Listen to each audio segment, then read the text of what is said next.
I'm not asking like for someone you might hate per se, but is there anyone you kind of have like a rivalry with? Like every time you see him, you're like, I got my eyes on you type thing? Yeah. And he's gonna hear about this very soon from this whole interview. It's like an ongoing thing, and everybody at NASL knows I do not like Liquid Red. Something Not even. terrible, or just like you guys just don't match, No, or? he offended me. Oh, He that he sucks. offended me, and I don't like him. And until he gives me an apology, like he apologized to me, like through Rotterdam, and that doesn't count. Like he You can't like can't apologize through somebody else. No, you can't do that. And not so even he like was, a tweet, something simple, or. yeah, and so Roddy was like, "Oh, Rhett said that he was sorry for that thing that he did," and I'm like, "I don't care." Like that's really good. That's like when you're like a girl's at the mall, and then a guy's friend comes up to you, and he's like, "Hey, you look really pretty," and you're like, "Oh, thanks," and then he like busts out the line, "My friend really wants me to come over here and get your number." It's like, can your friend grow the balls and come over here and do that himself? Yeah, it's Or like asking someone to break up with your girlfriend for you. Like that's just. yeah, like you can't do that. You have to be the one to come up to you. And so I'll like totally tell you what happened. Because it's not that, I mean, it's not that big of a deal, but it was a big deal to me. I call Stefano Frenchie. Or like my French fry, or my croissant. And like it's like stupid stuff that I do with Stefano. And I have these little things that I do with all the pro players. Most of the general population finds them super annoying, but I don't care. That's not their fun time. That's my fun time. Tickling Golden, for example. Yeah, I like tickling Golden. And some people are like, why would she do that? And it's because it's fun. And so Stefano and I, like, it was at the season 3. It was at season 3 finals, and when Stefano and I were like hanging out, and he was teaching me like some French, and I was telling him like we were just like having a normal conversation, and I would call him Frenchie and all these little nicknames, and then Rhett went to go play a game, and he lost. Like it was the best of 7, and he lost. He didn't even win one game.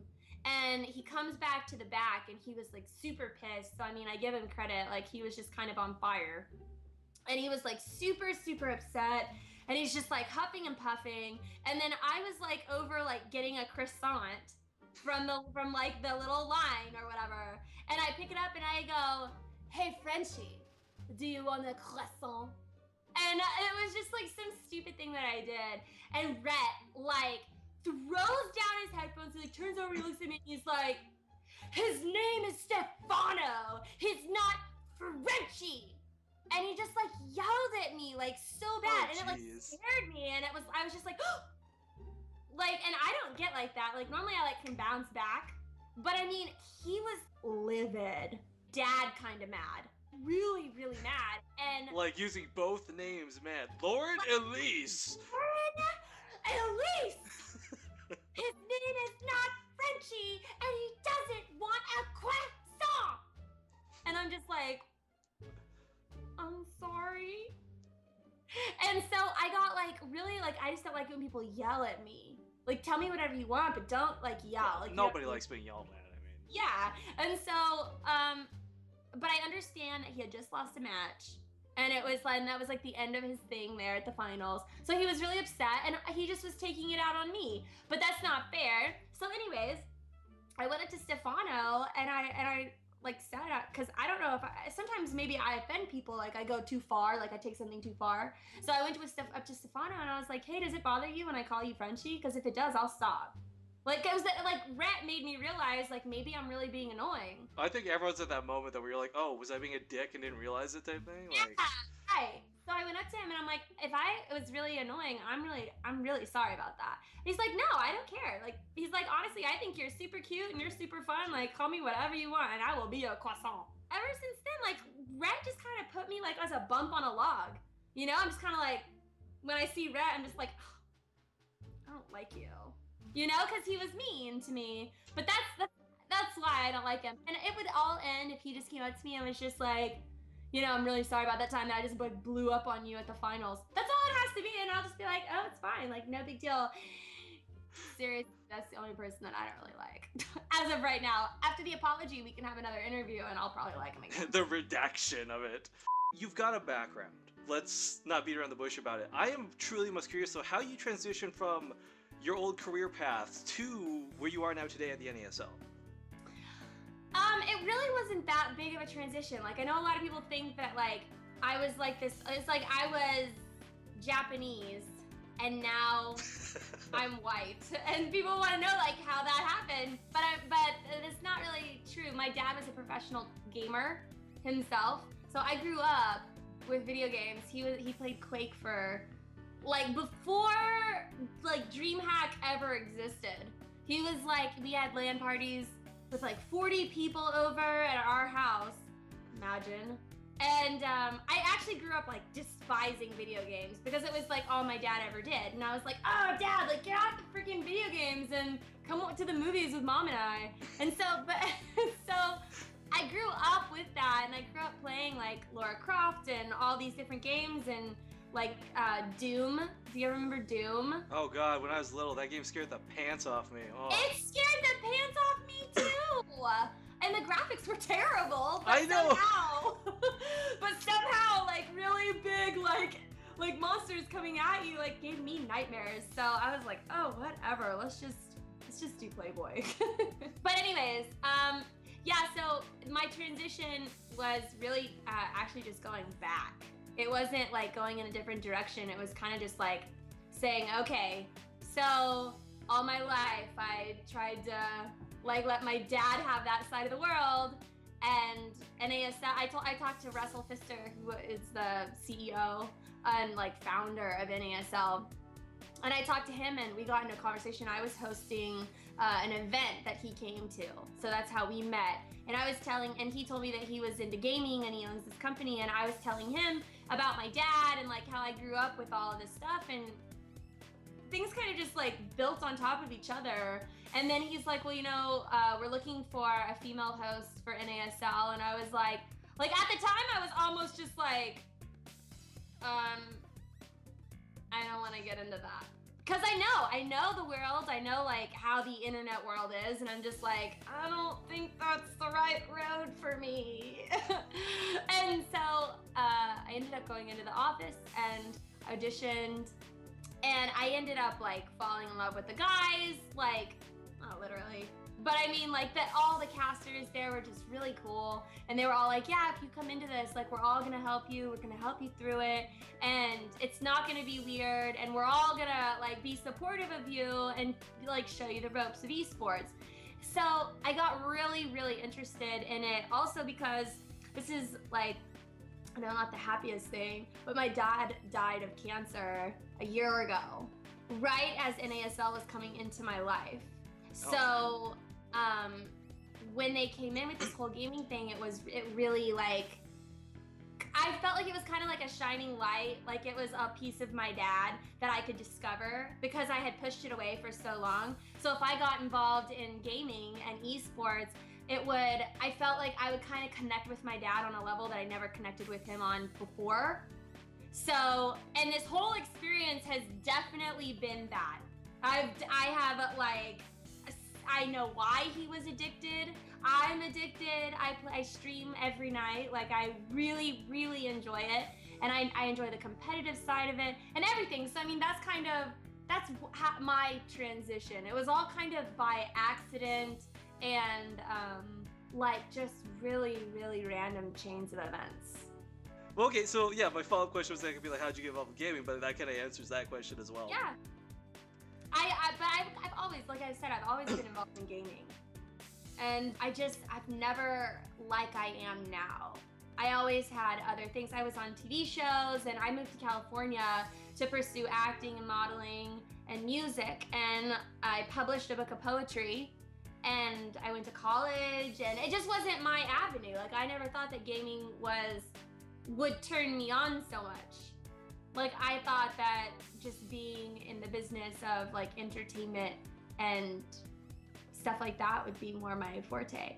But gaming is way fun, and I feel extremely lucky and extremely privileged to be able to be a part of it, because I know how hard it is to get involved. You know, you're a caster.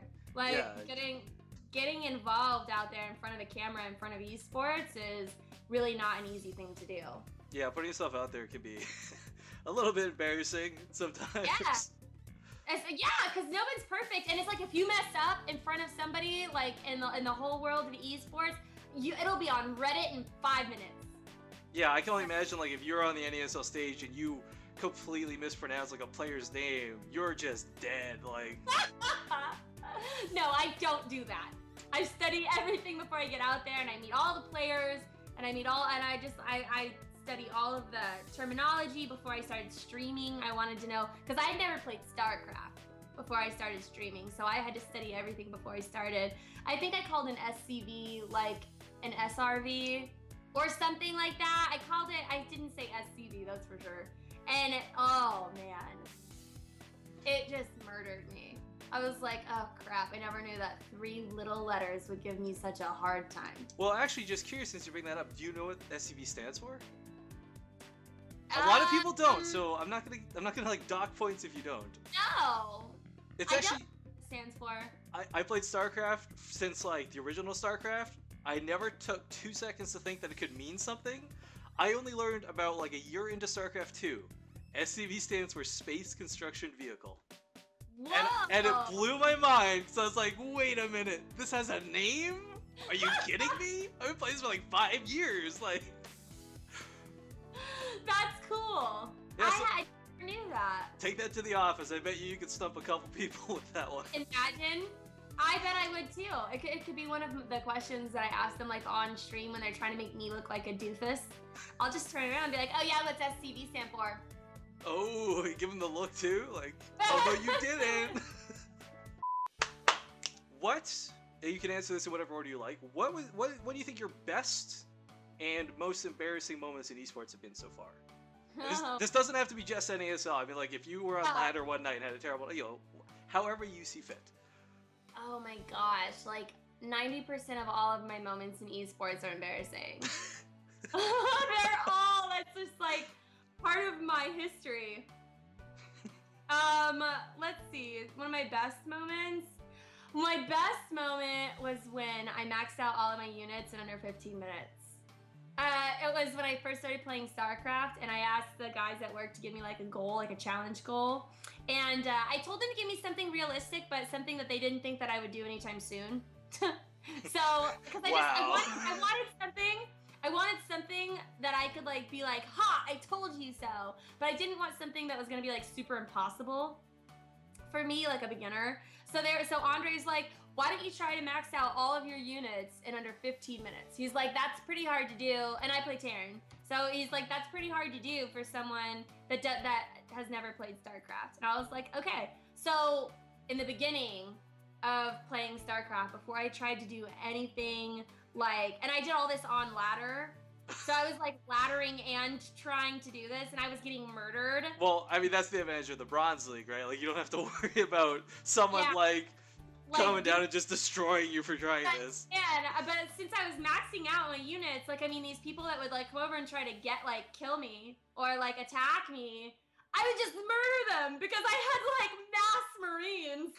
So like, it was really fun, and I did it. But that moment when I did it, when I maxed out all my units, it was like 1458, like right when I maxed out, and I freaked out, and I like spiked my headphones, and I broke my headphones. I like jumped on my bed. There's a VOD out there somewhere of it. I made it! Oh my god! I freaking made it! Yes! Yes! That's what I'm talking about. Way to freaking go! 200 out of 215 minutes. Oh my gosh, this is amazing.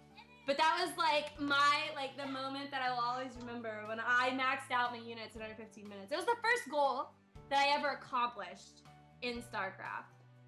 Well, a fuck yeah moment to say the least. I know. I was like, oh, I did it. And then I went to work and I was like all shining. I like did my makeup and my hair, and I like went in there and sat down. I was like, guys, I did it. It was like my moment, like I was accepting like an award, and so it was, they were all like, and then they took me out to lunch. So like, I was like, you got like a gold star. It's like, here you go, Laura. Congratulations. I became a real girl. Oh man. And that was like my best one. My most embarrassing moment. Which one do I pick? Insert clip of you dancing to Cloud Kingdom. Hey, that's not embarrassing. It's Unless your husband is in the room. I hate it when he watches. He'll be like cooking, like, okay, let's just like fill everybody in right now what this whole thing is. So whenever I ladder and I play on the map Cloud Kingdom, it is my favorite map of all time. I just love it. I think it's pretty, and I always win on that map. It's my good luck map. So whenever I win, like there was like a time, like for 2 weeks where I didn't get Cloud Kingdom, and I just said it. Like the next game, I was like, if I get Cloud Kingdom tonight, I will do a dance. Like that's how bad I want it and how excited I'll be when I get it. So like it was like literally as I queued up, and the next one was Cloud Kingdom, and I'm like, Blizzard's watching me. All your fans are sending you like good chi and vibes, and it's like everyone's like, Cloud Kingdom, and so I got it, and I danced, and so I did like this little dance or whatever, and then so it kind of became this thing, and where every time that I get Cloud Kingdom, I do a dance, and now it's just the Cloud Kingdom dance, and people like look forward to it. I look forward to it. It's cool. But my husband will come home and he'll be like in the kitchen cooking or doing something. And I remember the first time that I did it, the dance in front of him, I didn't even like care. Like I didn't even like notice that he was there, and normally he just leaves me alone. And then like if I'm on the computer and I'm like playing games and I'm like all like, and like he just totally just is in his own little world. Well, I got up and I started doing this dance, and he just like drops all the things that he's doing in the kitchen, like whips out his phone and like turns the video on, and he's like videotaping me from our whole like kitchen over here, and I'm like, what are you doing? Stop it. And he's like, this is great, I'm gonna show all my friends at work what my wife does for a living. I'm like, no, don't do this. Don't do that. And so I hate when he watches because he always wants to videotape it. I don't know who he's showing, but it's different because I know that there's like 600 people watching me on stream, and that's fine. But I don't want him to watch me. I know, right? Like, oh, how dare he? One person versus 600 strangers. How dare he? No, I can turn off the stream and 600 people go away. I can't turn that off. He's gonna be here all night long, and then all night he's gonna be like, I remember when you did that dance. Are there sexier dances you can do? And I'm just like, like go away. I have to interject real quick. Is your husband technically inept when it comes to computers and things? Because I imagine if he really wanted to find a sexy dance, and I'm using air quotes here, of you, I'm pretty sure he could easily find something just by looking on Google. You know what's so bad? Through all of the videos that I've done, like with Playboy, I mean, like whenever they shoot you, they do a video shoot. I mean, they suck it out. They just get you like, if they're gonna pay you to do a photo shoot, they want a video shoot, they want a photo shoot, they want like interviews, they want everything because they pay you like quite a bit of money. So, in all like the video shoots or whatever, like I'll be talking about a story, and then the guy will be like, "Can you make it sound sexier?" I'm like, what do you mean? He's like, I don't know, like thing up, and I'm like, but that's not true. So my husband will watch the videos, and he'll like pause it, and he'll come up to me, and he's like, I didn't know that you like did this in your past. I'm like, I didn't.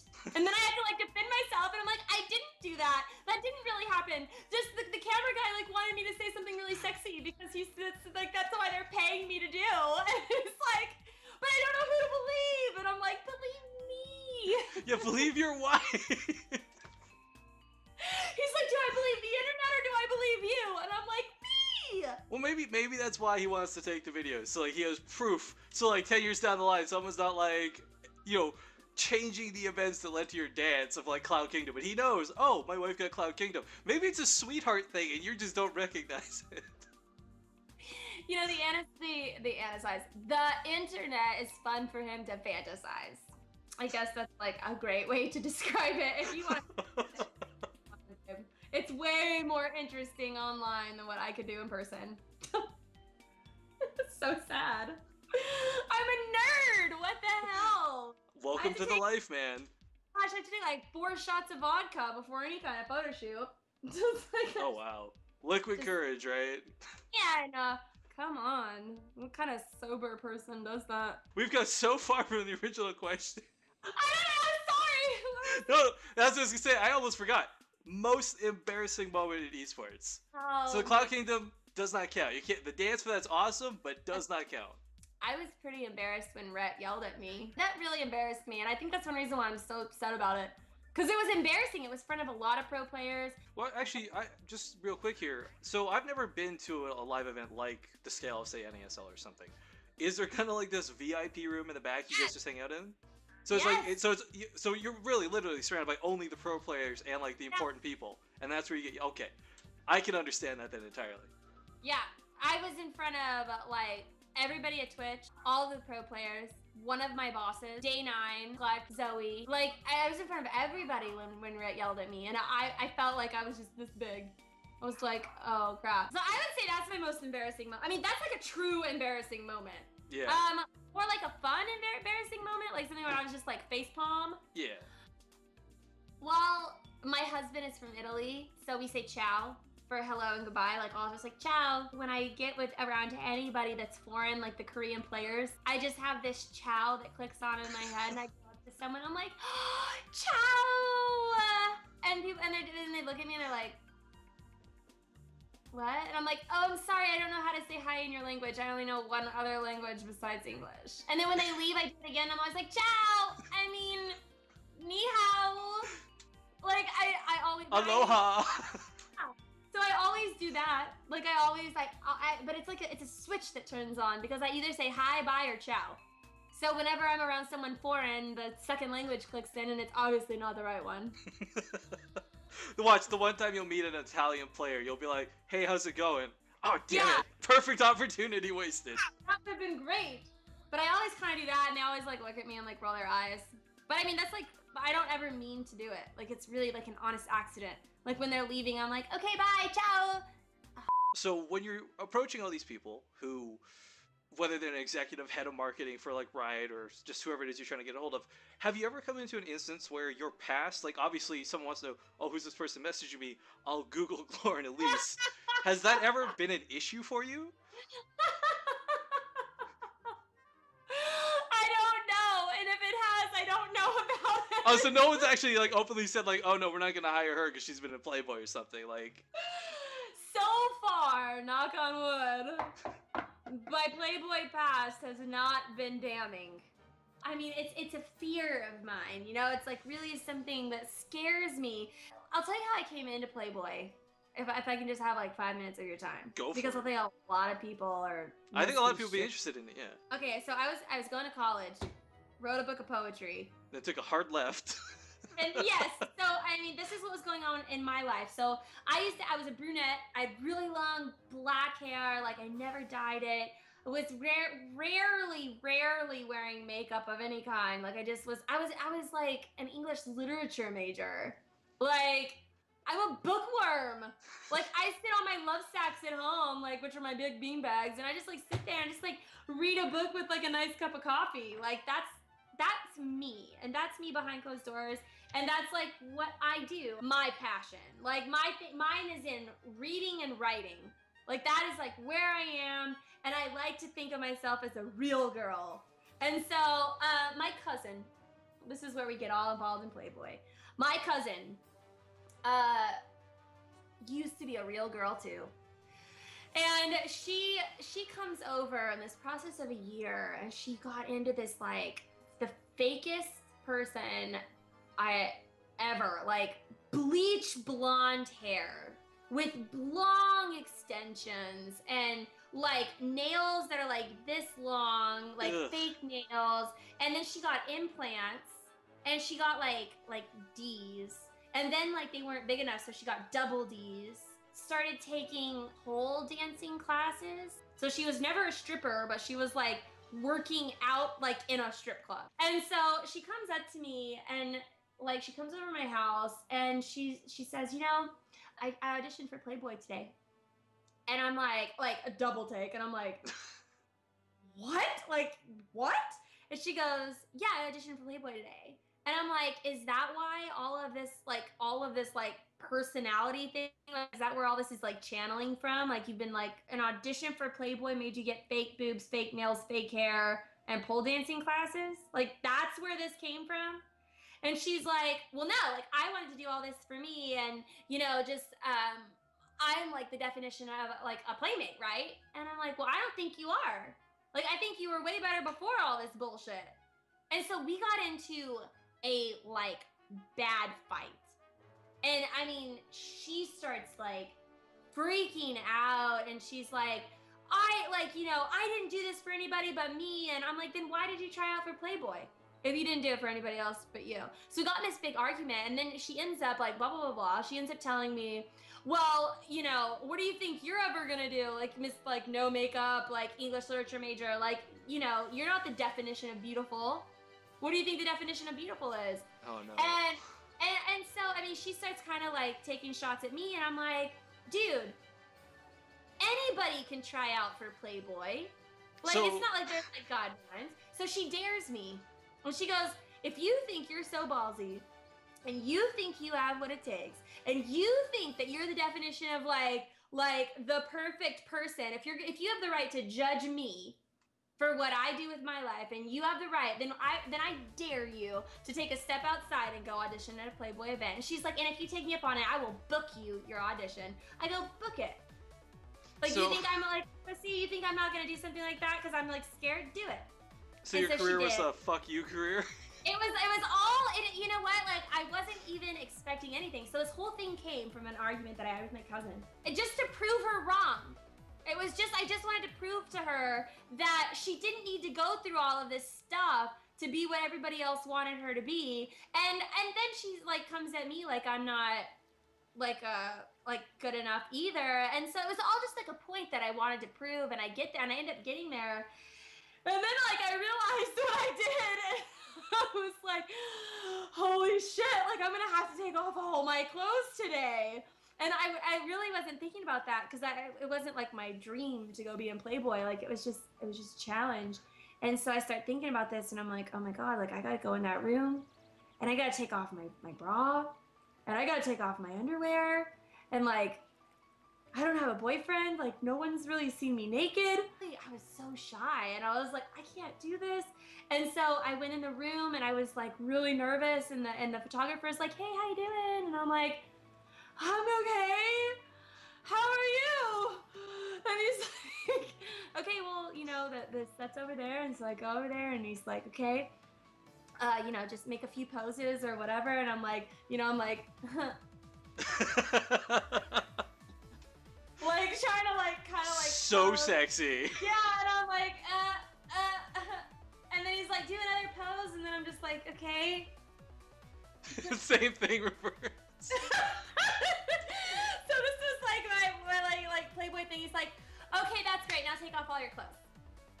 And I'm like, okay, and so I'm just like, oh man. It was so bad. And so then he's like, okay, now just make a pose. So I'm like completely naked, and I'm just like, same thing. like, I don't know, like that wasn't my thing, like that's not why, I didn't know what to do, and I was basically just doing it to prove a point anyways. And so I leave the room, and he comes out, and he like follows me, and he's like, you look a little tense. And I'm like, and I told him like kind of the story like in like a 5-second thing. Like I was like, dude, this is just a dare. Like I'm not even like kind of like really like here for this. Like this is just like I'm following through on a dare.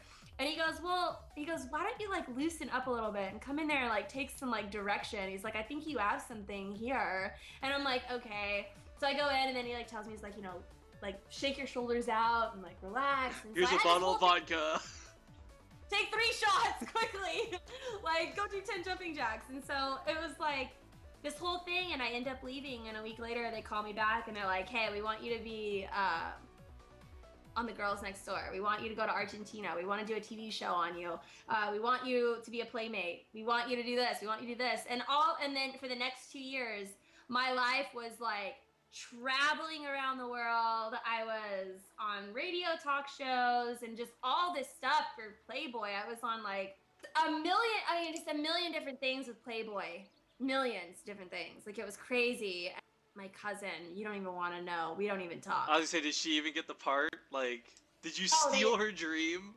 It was so weird how it happened because, I mean, she never got a call back. She never went and did anything more with Playboy ever. I ended up kind of doing what her goal was. And Dick move, Lauren. Dick move. No, but I never, and I wasn't even gonna accept it. I don't really know if I want to do that. But I mean, I was in California for like 5 years trying to be an actress, and like I never went anywhere. Like I never did anything, and no one ever like hired me for auditions. So I mean, I gave up on acting. I looked at it and I'm like, well, I'm never gonna be an actor. I'm never gonna be in front of a camera. Like, why not do it? Like, it's an opportunity. Like, I get to travel, I get to go see the world, I get to go live in Argentina for 3 months. Like, I saw all of South America. I went to Italy, France. Like, I mean, I was just everywhere. I was in Vegas like every week. It was so fun. It was the best time of my life. Like, I had a great time. And everyone was so nice. And it wasn't like a fake nice. Like, people just really respect, like, there was just a lot of respect in there and all this stuff. So, that's kind of how I got involved. It was all a dare. And my cousin doesn't hold anything against me anymore. She's just really bitter if it like comes up, and like if something happens, or we'll be in like a conversation, or we'll, like at a restaurant, and someone comes up to me and they're like, "Hey, are you Lauren Elise?" and it's happened before, like with her, just like, "Yeah, hi," and then my cousin's just like, "Nothing to do me at all," and she's just like, "I can't fucking believe that this like whole thing like turned into all of this." And I'm like, "I know, I shouldn't have been a bitch." What would happen if you guys were eating dinner and someone came up to you like, "Are you Lauren Elise?" and like then says, "From NASL"? What would happen then? I would be like, "Yes, I am." No, if someone came up to me and was like, from NASL, like in front of her, that would be like total. Like, I'd be like, "See, I don't just have only pervert fans." Well, not saying column A can't be column B, but yes. That's right. That like these techies don't use Google. Yeah, these guys use the internet. They've never heard of Google. Yep. Seriously. But They only know what Team Liquid is, obviously. Team Liquid and Dignitas, hey. Yeah. So, yeah, that's really how it all. I had given up on like acting and modeling, and I was like, "Fuck it, I'm gonna go do something adventurous." That's cool though. Like, I like that it wasn't like, "Oh yeah, since I was like 4, I wanted to be a playmate." Like, or at all. I was like so the opposite. Like, I was so in writing and reading and like just being in my own little hole. And then it like exploded, and it was so weird because it started out with me wanting to be in Hollywood and be an actress and be a model, and then like it wasn't working, so I went to college, and then like this dare thing happened, so then I like come down here, and like I was like, okay, well, I'm not gonna ever be here, I'm not ever gonna be the actress and the model, so fuck it, like let's do it. So then I do it, and then it goes back around to like a successful acting and like modeling career, and then it's like now the circle's like turning, and people are like, "Does that ever hurt you?" And I'm like, it's so weird because I gave up on all that bullshit, like before I even did it, and now it's all like coming back. So it's weird. It's weird how it kind of does that. But it hasn't hurt me, like I said, like knock on wood, it hasn't hurt me yet. So and if we follow the circle, we're gonna basically have 60-year-old Lauren Elise porn, is what you're saying. God. Like, I hope that I can portray myself throughout the rest of my career as this girl that did Playboy, but is still like crazy and fun. Like, I don't ever want people to take me so seriously. Like, I could never be in a drama. Like, I would love to be in like a comedy or something. I don't ever want to be like that serious person. Like, I'm not asking anybody to take me like fully seriously. You know, I just want like the open-minded people that take life a little bit lighter. Yeah. And like, just let's all get real. Like, fuck it. Wise words.